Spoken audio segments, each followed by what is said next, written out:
Hindi, oh God, the God.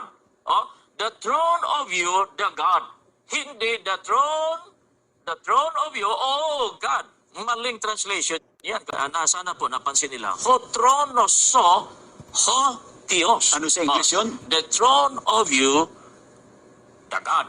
Pagka itinagalog natin, Ang iyong trono, o Diyos. Ang nakapapansin lang dito, ang nakalilito kasi, yung translation eh. Kasi doon sa iba, ang sinaling kasi nilang, the throne of you, O God. Isinisinsay nila sa kanilang sariling ikapapahamak. Sino po ang mga taong ito? Anong klase ng tao? Itong mga hindi makakaunawa at binabaluktot ang salita ng Diyos sa Biblia. Gawain pala yon ng mga hindi nakakaunawa. Kaya hindi naman nakakaunawa, masasamang tao. Baka maligaw kayo ang wika ni Pedro sa pamamagitan ng kamalian ng masasama. Tiyak na tiyak po ang mga nagtuturo ng mali sa Biblia, masasamang tao.